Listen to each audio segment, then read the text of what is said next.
और क्या क्या संभावना है, सभी चीज़ों के बारे में जानेंगे। और इस वीडियो लेक्चर में हम आगे कंटिन्यू करेंगे सब्जेक्ट के साथ, उसमें भी हम जानने की कोशिश करेंगे।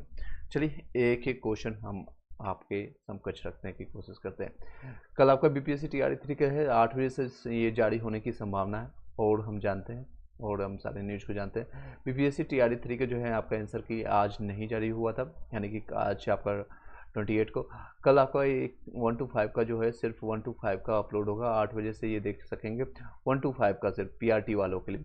और 30 अगस्त को आपका है 6 to 8 का आपका जारी होगा। 2 सितंबर को आपका माध्यमिक यानी कि उच्च माध्यमिक के जारी होगा आंसर की। ये रजनीश कुमार जो है प्रेस वक्ता है उनका कहना है। और आपत्ति के लिए 7 दिन का मिलेगा समय, यानी कि आपको 26 सितंबर आपके फिर से आपको कोई प्रॉब्लम होती है जानबूझ करके, आपको पता है बीपीएससी अगर कुछ गलती करती है, कोई प्रॉब्लम आती है तो उसके लिए लोग 7 दिन का समय देंगे। इवन आपको ये और भी बढ़ा सकते हैं जब आपको मौका मिलेगा, तो इसको इंक्रीज भी कर सकते हैं। 7 डेज बहुत होता है, आप आराम से एक एक क्वेश्चन को जहाँ पर बीपीएससी जानबूझ के गलत किए होंगे या फिर आपके से पैसा लेना चाहेंगे तो उसको आप उसको कर सकते हैं, उसको क्लेम करके फिर उसको सही करवाना होगा। एक एक नंबर का फाइट होगा।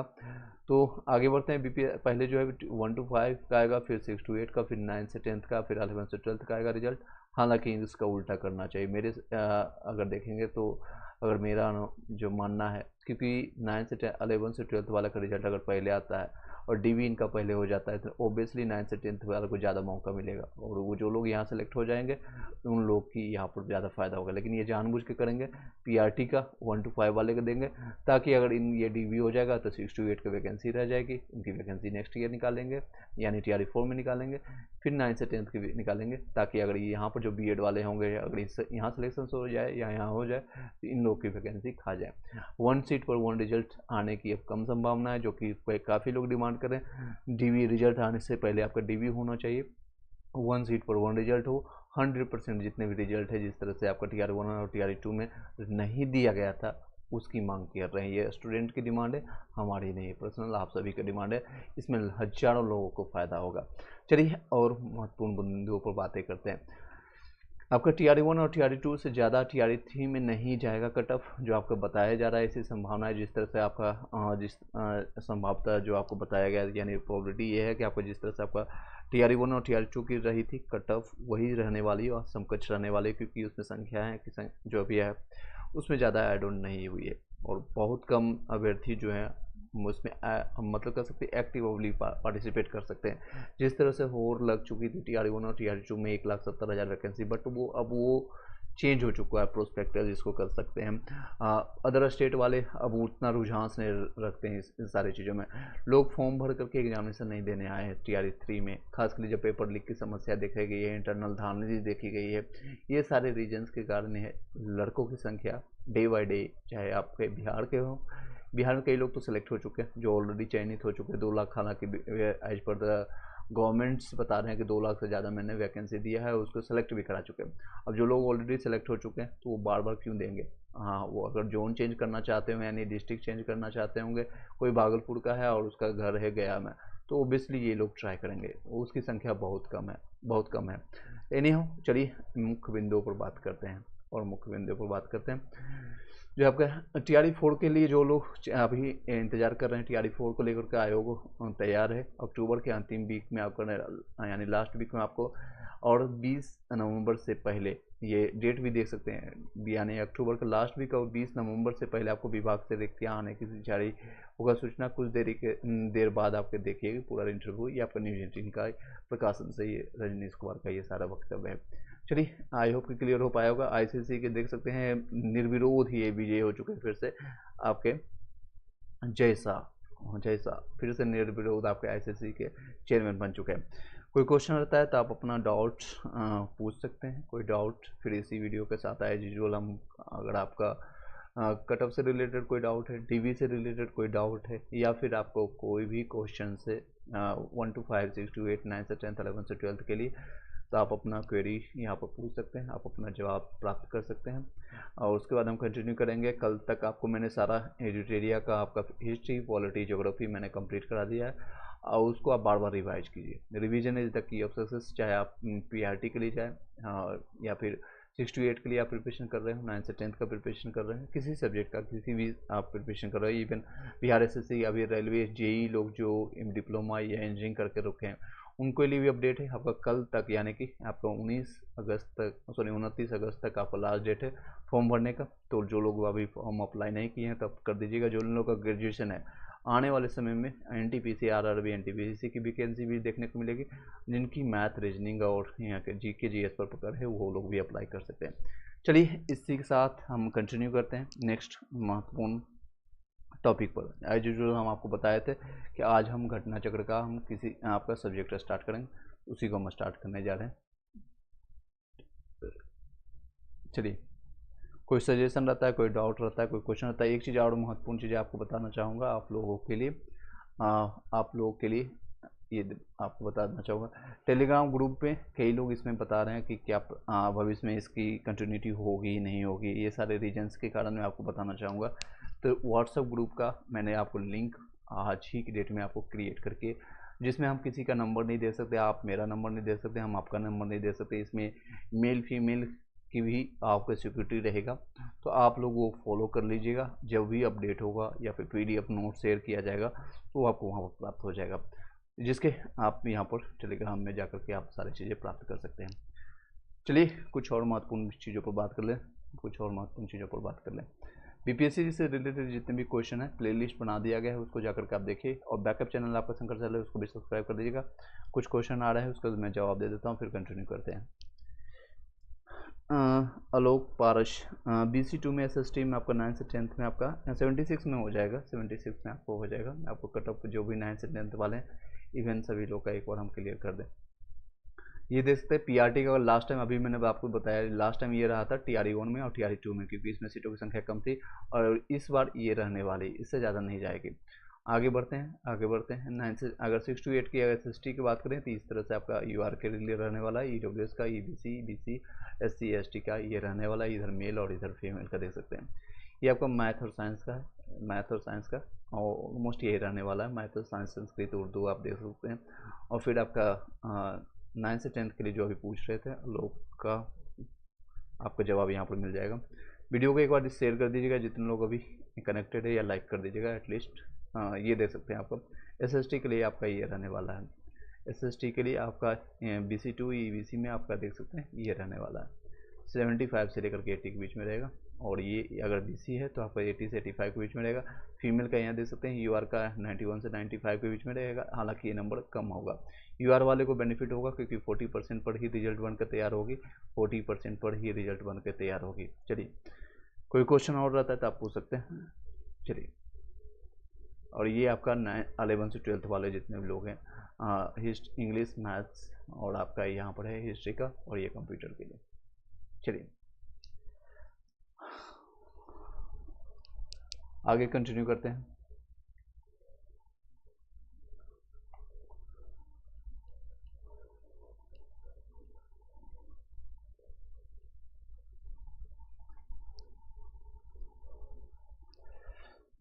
आप लोगों के लिए ये परफेक्शन IAS का स्टार्ट किए थे हम 4-5 क्लास से लिए, लेकिन लोगों ने इंटरेस्ट नहीं दिखाया तो फिर इसको क्लोज करना पड़ा। घटना चक्र का हम अभी स्टार्ट करने जा रहे हैं। घटना चक्र का हम स्टार्ट करेंगे, आप लोग का सहयोग होगा, और यानी कि आपको सहयोग इन द सेंस कि आप लोग को देखना पड़ेगा, ये सारी चीज़ें हैं उसको कंटिन्यू आपको देखना पड़ेगा, तो ही आपको बेनिफिट होगा, अदरवाइज कोई भी बेनिफिट नहीं होगा। चलिए घटना चक्र को स्टार्ट करते हैं। आपका एंशिएंट हिस्ट्री आज स्टार्ट कर रहे हैं, 10-20 क्वेश्चन करेंगे, ज़्यादा नहीं समझ लेंगे। उसके बाद फिर इसका सीरीज हम ला देंगे, 2-4 दिनों में छुट्टी लेकर के आप 5 घंटे 6 घंटे का हम मैराथन ऑलरेडी एक बार हम कंप्लीट करा चुके हैं। आपको पूरा पॉलिटी कंप्लीट हो चुका था, हिस्ट्री, आपको ज्योग्राफी, पूरा साइंस, बिहार स्पेशल सारा इसका कंप्लीट करवा चुके थे। इस बार आपको लोग का सहयोग रहेगा, पूरा TRE4 वाले के लिए अच्छे से प्रिपरेशन हो जाएगा फिर से। चलिए स्टार्ट करते हैं। पहला क्वेश्चन आपका शुभारंभ करते हैं आपका, और ये है प्राचीन इतिहास का पहला क्वेश्चन। भारत में पशुपालन एवं कृषि के प्राचीनतम शास्त्र प्राप्त हुए हैं, कहाँ से प्राप्त हुए हैं? तो अंजीर से, दम सदाह से, या फिर आपके मैं दूसरे कलर देता, या फिर कुली गुलबदन बेगम से, या मेहरगढ़ से। बताइएगा आप लोग सही जवाब क्या होगा। ABCD जरूर आप लोग कमेंट कीजिएगा। पर जो भारत में पशुपालन और कृषि के जो साक्ष्य आपको प्राप्त हुए हैं मेहरगढ़ से प्राप्त हुए हैं। ठीक है, मेहरगढ़ ये आपको भारतीय उपमहाद्वीप में पशुपालन और कृषि का जो प्राचीनतम स्थल है मेहरगढ़ को माना जाता है, जो 7000 से लेकर के 5500 ईसा पूर्व के मध्य में मानव बचाव का क्षेत्र था। जिस तरह से अभी आप लोग का है कि आप जिस भी परिस्थिति में रह रहे हैं, मैदानी क्षेत्र में रह रहे हैं, पठारी भाग में रह रहे हैं, या फिर आप समुद्र के किनारे मुंबई या फिर चेन्नई वाले जितने भी तमिलनाडु या गोवा प्रदेश है, हो सकता है भविष्य में आने वाले 100-200 साल 500 साल ये ख़त्म हो जाए। जिस तरह से कई बार हड़प्पा संस्कृति देखते हैं, वर्ल्ड हिस्ट्री में अगर आप पढ़ेंगे तो उसमें देखेंगे तो ये आज के टाइम हम लोग को इवोल्यूशंस का है, इवोल्यूशंस चेंज होते रहता है। एक क्वेश्चन आता है कई लोगों ने देहात में गाँव में आपने सुना होगा पहले अंडा आया था मुर्गी आया था ये सारी चीज़ें का जवाब आपको मिल जाएगा जिन लोगों को जानकारी होगा, जो लोग ज्योग्राफी या बायोलॉजी आपने अच्छे से पढ़ा होगा तो ये सारे क्वेश्चन का आप जवाब दे पाएंगे। कुछ विद्वान हैं जो मेहरगढ़ में आपको पशुपालन का जो काल है 8500 ईस्वी पूर्व मानते हैं। नवीनतम खोजों के आधार पर भारतीय उपमहाद्वीप में प्राचीनतम सब कृषि साक्ष्य वाला जो स्थल है आपका उत्तर प्रदेश के संत कबीरनगर जिले में जो है स्थित लहुरा देव हम यहाँ से 9000 से लेकर के 7000 के मध्य में चावल के साक्ष्य प्राप्त हुए हैं। उल्लेखनीय है कि इस नवीनतम खोज के पूर्व भारतीय उपमहाद्वीप का प्राचीनतम जो है एंशिएंट टाइम का कृषि साक्ष्य वाला स्थल मेहरगढ़ जो है पाकिस्तान के बलूचिस्तान जो है पाकिस्तान में सबसे बड़ा क्षेत्रफल के लिए, जिस तरह से इंडिया में राजस्थान सबसे बड़ा एरिया लेकर बैठा हुआ है, उसी तरह से पाकिस्तान में सबसे बड़ा आपका बलूचिस्तान है। अगर आपको पाकिस्तान का नक्शा आप देखेंगे इस तरह से कुत्ते का जैसा नक्शा है तो यहाँ पर पड़ता है पाकिस्तान, यानी नीचे वाला साइड जो पड़ता है पाकिस्तान। उसके बाद इस्तांबुल यहाँ पर पड़ता है, उसकी राजधानी, और ये यहाँ पर जम्मू कश्मीर से हमेशा विवाद होते रहता है, और ये राजस्थान से लगा हुआ है। और यहाँ पर खाद्यान्न के लिए बहुत ज़्यादा फेमस है। तो मेहरगढ़ हालांकि ये अखंड भारत का पहले पार्ट हुआ करता था, लेकिन 14 अगस्त 1947 को ये हमारा बच्चा पैदा हो गया, यानी पाकिस्तान का जन्म हुआ था। इंडिया का कोई जन्म नहीं हुआ है। इंडिया ऑलरेडी आदि अनादि काल से था और आदि अनादि काल तक रहेगा, इसकी भविष्य है। बट ये आने वाले समय में जिसका जन्म होता है ये आपको अपने के धर्मों में, हिंदू धर्मों में आपने पढ़ा होगा, सुना होगा, एटलीस्ट जाना होगा। अभी जितने भी साल के हैं 20-25 साल के तो एटलीस्ट होंगे आप लोग। तो जन्म जिसका हुआ है उसका मृत्यु तय है, ये एकमात्र सत्य है। तो जिसका जन्म हुआ है उसकी मृत्यु तय है। तो पाकिस्तान का जन्म हुआ था, एक दिन ऐसा आएगा तो इसकी मृत्यु भी होगी। हो सकता है ये अपना बच्चा अपने अपने साथ मिल जाएगा, अखंड भारत का फिर पार्ट बन जाएगा। देख सकते हैं, आगे बढ़ते हैं। इसके साथ ही चावल के साक्ष्य वाला जो है स्थल जो है कोलडीवा प्रयागराज जिले में आपका बेलून नदी के तट पर स्थित है। आपका यहाँ से 6500 ईसा पूर्व के चावल के भूसे भी मिले हैं माना जाता है। तो ये एक्स्ट्रा फैक्ट के आपके साथ एक क्वेश्चन के साथ कई आपको आंसर मिल गया होगा। कोई डाउट रहता है तो आप पूछ सकते हैं। नेक्स्ट क्वेश्चन पर चलते हैं। निम्नलिखित में से कौन सा देखिए कैल्कोलिथिक युग भी कहा जाता है। कैल्कोलिथिक युग किसको कहते हैं? तो ताम प्रासान युग को ही, यानी कॉपर एज जिसको कहते हैं। इंग्लिश मीडियम वाले सीबीएसई वाले समझिए, इसको देख सकते हैं। आपका जो है ताम्रपाषाण युग को कैल्कोलिथिक युग भी कहा जाता है, जिसकी संस्कृति में तांबे की औजारों के साथ ही पत्थर के बने हुए उपकरणों का प्रचलन मिलता है। उन्हें हम ताम्रपाषाणिक संस्कृति कहते हैं। इंग्लिश मीडियम वाले यानी कि कॉपर एज जिसको कहते हैं, ये सारी चीज़ें। हड़प्पा में मिट्टी के बर्तनों का सामान्यतः किस रंग का उपयोग किया जाता है? तो उसमें लाल रंग के देख सकते हैं। अभी भी समय में लाल मिट्टी का ज़्यादातर यूज होता है, ना कि नीला, हरा, ये सब रंगों का नहीं। ये देख सकते हैं बीपीएससी का प्रीवियस ईयर क्वेश्चन पेपर है। ये सारे जितने भी हम करवा रहे हैं प्रीवियस ईयर क्वेश्चन पेपर से आपको एक साक्ष्य, एक आईना प्राप्त होगा कि इसी को देख करके पढ़ना है। इसी को जिस तरह से होता है ना, कभी भी आप किसी का फेवरेट सब्जेक्ट मान लीजिए, किसी का मैथमेटिक्स या फिर आपका फिजिक्स, केमिस्ट्री, बायोलॉजी या फिर हिस्ट्री आपका फेवरेट सब्जेक्ट है, तो आप उसमें ज़्यादा डूब जाएंगे। लेकिन आपको इतना ही देखना है, इतना ही जानना है जिससे कि आपका एग्जाम क्लियर हो जाए। बाद में आप R&D करते रहें, रिसर्च एंड डेवलपमेंट करते रहें, आपके पास समय रहेगा। पहले आप सिलेक्शन से ले लीजिए, अपने फैमिली को सुदृढ़ कीजिए, फाइनेंशियली रूप से आप उनको हेल्प कीजिए। चलिए, हड़प्पा जो है निवासी जो मिट्टी के बर्तन का व्यापक पैमाने पर निर्माण करते थे। प्रारंभिक जो आपका हड़प्पा सभ्यता में पैर से चालित चाक का प्रयोग किया जाता था। परिपक्व हड़प्पा के दौर में हाथ से चलित चाकों का प्रयोग किया जाने लगा था। डिजाइन के आधार पर इन बर्तनों में दो श्रेणी थी, एक तो बिना डिजाइन वाले बर्तन और दूसरे जो है चित्रित मृदभांड हुआ करते थे। मृदभांडों को बनाने वाली मिट्टी में रेत का मिश्रण किया जाता था, जिनको पकाने पर ये हल्के भूरे लाल रंग का ग्रहण कर लेते थे। इन मृदभांडों के जो है पकाने के बाद जो होते भूरे रंग के हो जाते थे, हल्के भूरे रंग का। इसका कलर मैं आपको दिखाना चाहूँगा, इसका कलर आपको यहाँ पर देख सकते हैं। ये आपका कलर जो है इस तरह से आपको जब हो जाता है हल्के भूरे रंग का, इस तरह से लाल हो जाता था मिट्टी का साइज। लाल रंग की पुताई कर देती थी और निचले हिस्से में काले रंग से आपका उसमें विभिन्न प्रकार की चित्रकारी की जाती थी। जब आपका घड़ा इस तरह से बन करके तैयार होता तो ऊपर से लाल और नीचे से ब्लैक कलर कर देते थे, ब्लैक कलर की उसमें नक्काशी कर देते थे, जो भी अपना कलाकारी करते थे। और ऊपर से हांडी लगा करके चावल दाल जो भी सब्जी अपना बना करके वो खाते थे, या फिर जो भी कुछ पानी जल्दी इसमें पीते थे। चलिए नेक्स्ट क्वेश्चन में सिंधु सभ्यता के निम्नलिखित में से किसी युग में पड़ता है? तो आपको मैंने बताया अभी, ये आपका आर्द्र ऐतिहासिक काल में पढ़ते हैं। आर्द्र ऐतिहासिक काल, ऐतिहासिक काल का निर्धारण जो है आपका पठनीय लेखन के ज्ञान के आधार पर किया जाता है। लेखन कला के ज्ञान से पहले का कालखंड जो है प्रागैतिहासिक, यानी जिससे हमको कुछ पढ़ लिख नहीं पाया उसको प्रागैतिहासिक कहते हैं, प्रागैतिहासिक काल कहते हैं। अब भारतीय इतिहास में आपका लगभग 2300 से बीसी से लेकर के 600 बीसी का कालखंड जो है आर्द्र ऐतिहासिक कहा जाता है, यानी आधा लोग मतलब कुछ चीज़ों को पढ़ पाते हैं, कुछ चीज़ों को नहीं पढ़ पा रहे हैं। सिंधु सभ्यता और आद्य ऐतिहासिक काल की सभ्यता है, क्योंकि यहाँ पर लेखन कला का ज्ञान तो था परंतु अभी तक इसे पढ़ा ही नहीं जा सका है, इसको लिख दिया गया। जैसे कि आपको अशोक के अभिलेख आपने देखा होगा, प्रिंसेप जॉन प्रिंसेप ने इसको खोजा था अशोक के अभिलेख को सबसे फर्स्ट टाइम। ये आपका ब्रिटिश समय में ही खोजा गया था, 1834 या 35 के समय की गाल है, उसमें बताया गया था जॉन प्रिंसेप ने इसको खोजा। लेकिन कई चीज़ों का अभी भी नहीं खोजा गया, ब्राह्मी लिपि में, खरोष्टी लिपि में, प्राकृतिक लिपि में जो लिखी जाती थी वो सारी चीज़ें, उसको कई लिपियां हैं, कई ऐसे शब्दों हैं जिसको पढ़ भी नहीं पाते हैं। इसको ही क्या कहते हैं? आर्द्र ऐतिहासिक, यानी कुछ चीज़ों को हम पढ़ पा रहे हैं तो ठीक है, नहीं पढ़ पा रहे हैं कुछ चीज़ों को नहीं पढ़ पा रहे हैं, और क्या। चलिए नेक्स्ट क्वेश्चन है, सिंधु की सभ्यता की सबसे महत्वपूर्ण विशेषता क्या है?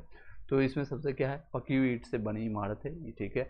प्रथम असली मेहवाड़ है, पूजा स्थल इनको मिला, कला आपका सकते इसमें एक से अधिक है, आपका ई ऑप्शन इसमें माना गया।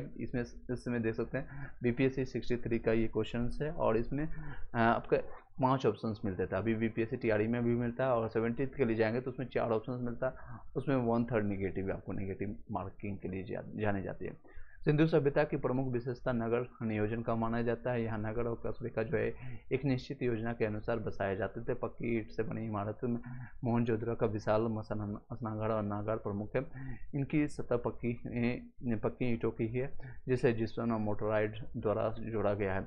पक्की ईंटों से बनी आपको जो निर्मित इमारतें होती थी, या सुनिश्चित वास्तुकला होती थी, या उन्नत व्यापार होता था, ये वाणिज्य जो है इसकी प्रमुख विशेषताएं थी। यानी कि these are the benefits for the all English medium, you will have to know all the things। चलिए आपको जो भी हिंदी मीडियम हो या इंग्लिश मीडियम हो, you should be proficient in both language, because आप टीचर बनने जा रहे हैं, आपको पढ़ना लिखना या समझना दोनों में आना चाहिए। आप मीडियम कुछ भी रख सकते हैं अपने एग्जामिनेशन में, इंग्लिश में आप दीजिए, हिंदी में दीजिए। इवन कई लोग ऐसे होते हैं, क्योंकि बायोलॉजी, ज्योग्राफी कुछ ऐसे टर्म होते हैं, अगर आप हिंदी मीडियम के हैं तो आपको इंग्लिश में आना चाहिए, एटलीस्ट उसको इंग्लिश पता होना चाहिए वो वर्ड का मतलब क्या होता है। तो कई ऐसे, जैसे अगर आप 120 क्वेश्चन करने जा रहे हैं तो 20 ऐसे 30 क्वेश्चन होते हैं जो कि आपको हिंदी में कई बार ट्रांसलेट करके, यानी हिंदी के क्वेश्चन को देख करके आपको टिक लगाना पड़ता है, और इंग्लिश में देख करके आपको समझना पड़ता है। एटलीस्ट आपको समझना, क्योंकि जरूरी है आपका अंडरस्टैंडिंग। और दोनों की अच्छी बात है कि बीपीएससी है, एक पेज में इस साइड आपको हिंदी देता है, और दूसरे साइड आपके इसी साइड आपको दूसरे साइड आपको इंग्लिश देता है। तो आप दोनों मान लीजिए यहाँ से 1 से लेकर के 6-7 क्वेश्चन ही आते हैं एक पेज में। एक क्वेश्चन यहाँ है, दूसरा क्वेश्चन यहाँ, तीसरा यहाँ, चौथा यहाँ, पाँचवा यहाँ, छठा यहाँ। इस सेम क्वेश्चन यहाँ पर भी देखेगा, इंग्लिश मीडियम में आपको देखेगा 1 2 3 4 5 6, ये आपको बेनिफिट हो जाता है। तो आप दोनों में प्रोफिशिएंट होइए, यानी एटलीस्ट जानिए। नेक्स्ट क्वेश्चन पर चलते हैं, किस शहर को मिनी हड़प्पा के नाम से जाना जाता है? मिनी हड़प्पा कहलाता है लोथल में, ये गुजरात में पड़ता है। लोथल प्राचीन हड़प्पा जो है सभ्यता के सबसे आपका दक्षिणी शहरों में पाई जाती है। ये जगह अगर आप देखेंगे, हड़प्पा का मानचित्र अगर देखेंगे, इस तरह से बनता है, पिज़्ज़ा का कलर का, आपको पिज़्ज़ा का कलर का इस तरह से आपको बनता है। तो ये लोथल यहाँ गुजरात में पाई जाती है, ठीक है, गुजरात में। यहाँ पर उत्तर प्रदेश हो गया, और ये मेहरगढ़ पाकिस्तान का सारा भाग आ जाता है। तो पिज्जा का कलर कह सकते हैं या ट्रायंगल का उल्टा भाग कह सकते हैं। ये सबसे ज़्यादा यहाँ पर लोथल यहाँ गुजरात में पाए जाते हैं। बाकी आप इंडिया की पिक्चर देख लीजिएगा। यह आधुनिक गुजरात में आपको, आधुनिक जो अभी के समय में गुजरात में है, इसकी पहली खुदाई जो है SR राव ने किया था। किसने किया था? लोथल की खोज SN राव। इसी के साथ आप 2-3 क्वेश्चन आपसे पूछ लेते हैं। हड़प्पा की खोज किसने किया था, कब किया था? और दूसरा है मोहनजोदड़ो की खोज किसने किया था और कब किया था? ये आप लोग बताइएगा, आप लोग बताइएगा। नेक्स्ट, निम्नलिखित में से कौन सा हड़प्पा का बंदरगाह है? हड़प्पा का बंदरगाह अभी मैंने बताया, ये आपका लोथल है। बंदरगाह उसको कहते हैं जो मतलब कि एक साइड से समुद्री मार्ग हो, ताकि वो वहाँ से आवागमन कर सके, दूसरे देशों से व्यापार कर सके।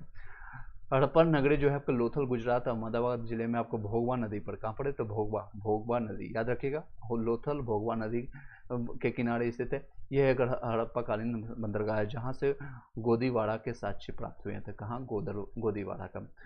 सबसे बड़ा यही आपका है, दक्षिण भाग में पाया जाता है। क्वेश्चन को रिलेट कर पाएगा। एंशिएंट हिस्ट्री का हम करवा रहे हैं, 4 से 5 क्वेश्चन, इससे बहुत आराम से क्वेश्चन रिपीट होते हैं। निम्नलिखित में से कौन सा, देख से रिपीट होना शुरू हो गया ये देख सकते हैं।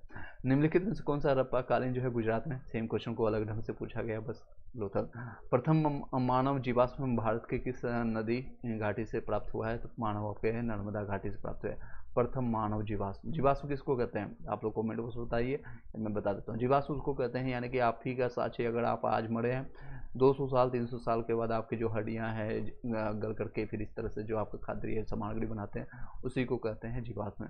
कई सालों से आपने सुना होगा, कई ऐसे देश होंगे, कई ऐसे शहर होंगे जहाँ से ज़्यादा जीवाश्म यानी कि खाद्य, जैसे ईरान हो गया, वहाँ पर कोई ना कोई आज से हज़ारों साल पहले, लाखों साल पहले, करोड़ों साल पहले वहाँ पर जंतुएँ, जानवर, फल, पौधे, ये सारे जो हैं मरे जले जो जितने लोग होंगे ईंटों और पत्थरों या पहाड़ों के नीचे जमे होंगे, और कई सालों के बाद ये जीवाश्म बन जाते हैं। आप भी हो सकता है मरेंगे, अगर आप दफनाए गए या फिर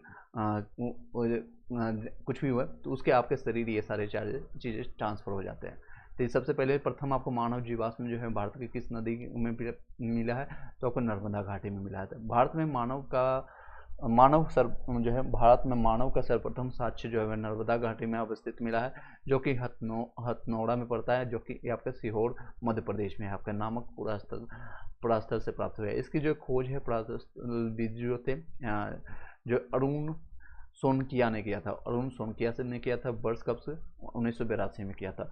इसके बारे में कोई भी साक्ष्य इससे पहले नहीं हुई थी। देख सकते हैं ये सारी चीज़ें हैं। आज़ादी के से पहले भी कुछ मिली थी 1921 में। हड़प्पा वाले कई लोगों ने अप्लाई अभी नहीं किया है, मैं आपको बता देता हूँ। 2 से 3 हड़प्पा की खोज दयाराम साहनी ने 1921 में किया था। मोहनजोदड़ो आप लोग बताइएगा। चलिए, तो इस तरह से जिसमें आपकी आज़ादी नहीं हुई थी उसमें से भी खोजी जा रही थी कि एंशिएंट टाइम में क्या हुआ, और ये आज़ादी के बाद के समय के। नेक्स्ट है 10th नंबर क्वेश्चन, बुद्ध की प्राचीनतम प्रतिमा किस शैली से प्राप्त हुई थी? ये आपका जितने भी प्रतिमा गंधार शैली से है, मथुरा शैली से है, मौर्य शैली से है, गुप्त शैली से है। ये उपयुक्त में से एक शैली, क्योंकि इनकी जो है प्रतिमा कई शैलियों में प्राप्त होती है और कई जगह है इनको प्राप्त होती थी। ये ऑप्शन इसका सही है। देख सकते हैं कुषाण काल में गंधार और मथुरा शैली के तहत बुद्ध और बोधिसत्वों की बहुसंख्यक मूर्तियों का बैठी या खड़ी स्थिति में निर्माण हुआ है। हालांकि वो खुद जब भगवान बुद्ध ज्ञान की प्राप्ति जब उनको 35 साल की उम्र में हुआ था बोध गया में, तो उन्होंने खुद बोला था मैं एक भगवान नहीं हूँ, मुझे भगवान के रूप में कभी पूजा ना जाए। लेकिन क्या कर सकते हैं, उनकी जो ज्ञान यानी जो ज्ञान प्राप्त करने की जो विपासना जिसको कहते हैं, विपासना करने की जो शैली है, हर किसी की बस की बात नहीं होती। जब किसी को जो होता है ना, मान लीजिए यूपीएससी आपका टारगेट है, आईएएस क्या है, आईएएस टारगेट है, और आपने प्रयास किया, आप 4 5 6 अटेम्प्ट आपके खत्म हो गए, तो कल के डेट में आपके ही भाई या आपके पड़ोसी को आईएएस बन जाएगा, तो आपके क्या करेंगे? उसके सामने आप अपना नतमस्तक करेंगे, पैर जोड़ेंगे, अरे यार मेरे से नहीं हो पाया, तुम महान है। तो उसी तरह से कई लोग हैं मैं एग्जाम्पल के तौर पे दे रहा हूँ, आपको उसको कोरिलेट कर पाएंगे। उसी तरह से महात्मा बुद्ध जो ज्ञान की प्राप्ति के लिए जो 29 साल के एज में घर छोड़े थे और 6 साल की जो तपस्या उन्होंने किया, 6 साल में जो तपस्या किया और जिस स्थिति में वो तपस्या किया, सब कुछ छोड़ करके घर परिवार शादी ब्याह वो सारे ऐशो आराम जो आप रोज आज के समय में देख सकते हैं, लाल पीला हरा सब कुछ छोड़ करके, जिनकी शादी 16 साल की उम्र में हो गई और सारे ऐशो आराम उनके पास है। उसके बाद पुत्र भी हुआ, राहुल नाम का एक पुत्र भी हुआ। ये क्वेश्चन सारे आते हैं, जो मैं सारी चीज़ बोल रहा हूँ ये कहानी नहीं बता रहा हूँ, रियल ये सारे क्वेश्चन आते हैं। तो राहुल इसलिए रखा गया था उनका नाम, राहुल की जब बच्चा हुआ उनका, यानी बेटा हुआ, लड़का हुआ उनका, तो कई लोग खुश होते हैं, लेकिन वो कहते हैं कि ये मेरे राह के रुकावट है, इसलिए इसका नाम राहु के रुकावट से राहुल नाम पड़ गया। और आज के समय में कई हीरो हैं, शाहरुख खान है, कई लोग इसी के नाम पर से कई यूज करते हैं और राहुल अपना नाम रखते हैं। एनी हाउ चलिए इस टॉपिक करते हैं। जब 29 साल की उम्र में वो घर को त्याग करते हैं, गृह त्याग करते हैं और 6 साल के लगातार तपस्या करने के बाद 35 साल की उम्र में उनको ज्ञान की प्राप्ति होती है। उनका जो मार्ग था प्रशस्त करना है, विपासना जो कि जिससे ज्ञान की प्राप्ति उनको होती है। उन्होंने खुद बोला था, आपको किसी को भगवान मानने की जरूरत नहीं, किसी को मूर्ति पूजा करने की जरूरत है, किसी के समय आपको कुछ नहीं करना, बस अपने अंदर वो सारी चीज़ों को देखिए, आपके अंदर ही आपका सारा चीज़ है। वो ब्रह्मांड है, वो विष्णु है, आपका महेश है, जो भी आप मानते हैं, जो भी धर्म मानते हैं, वो सारे आपके अंदर ही विद्यमान है। बस उसको परत दर परत जो मिट्टियाँ चढ़ गई है, कई जन्मों का कर सकते हैं, कई कर्मों का कर सकते हैं, वो आपको हटाने का कर्म आपको पता होना चाहिए। उसके लिए अभ्यास करना पड़ेगा, प्रैक्टिस।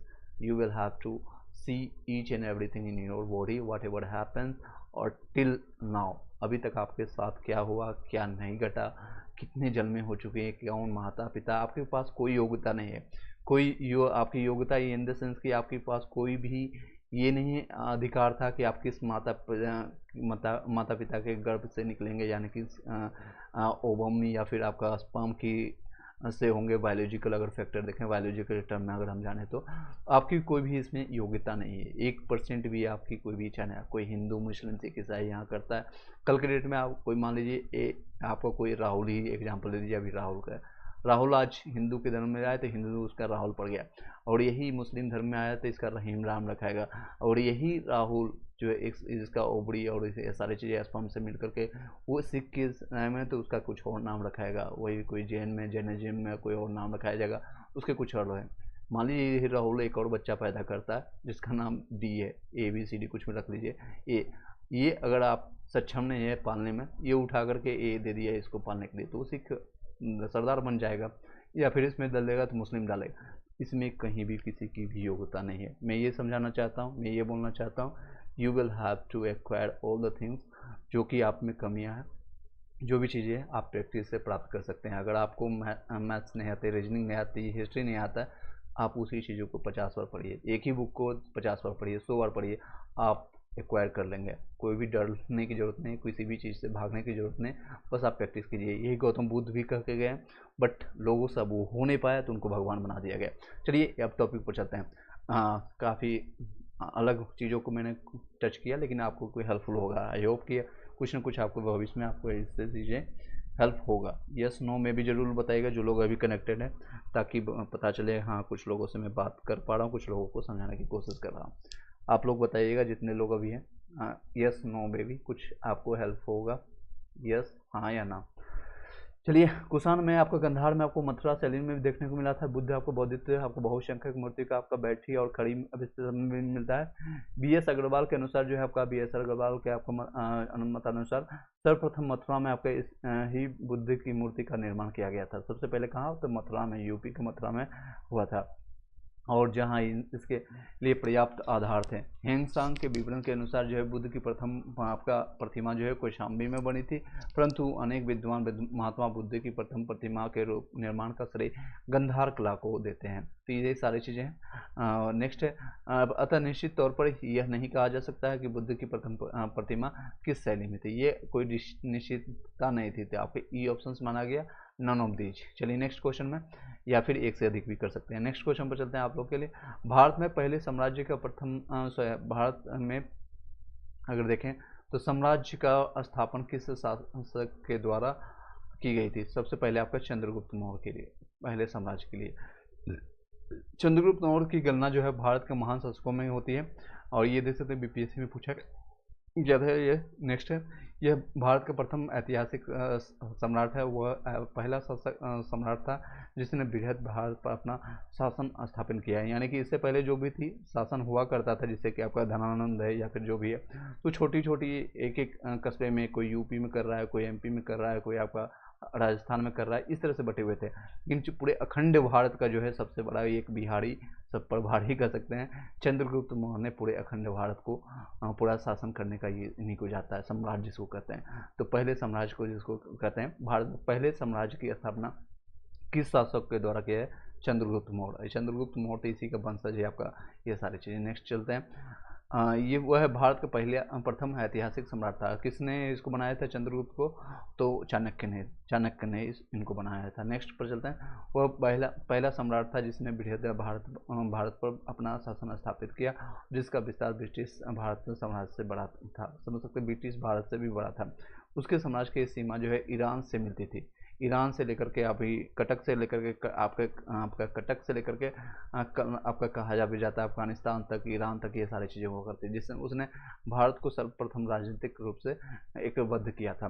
किस अभिलेख में कलिंग विजय का वर्णन मिलता है? कलिंग विजय आप लोग को पता है, तो आपको इसमें है कलिंग विजय का अभिलेख 13वें अभिलेख शिलालेख में मिलता है, से प्राप्त होता है। और ये अशोक का 261 ईसा पूर्व में हुआ था, 261 ईस्वी में इसमें हुआ था, और ये अशोक के द्वारा किया गया था।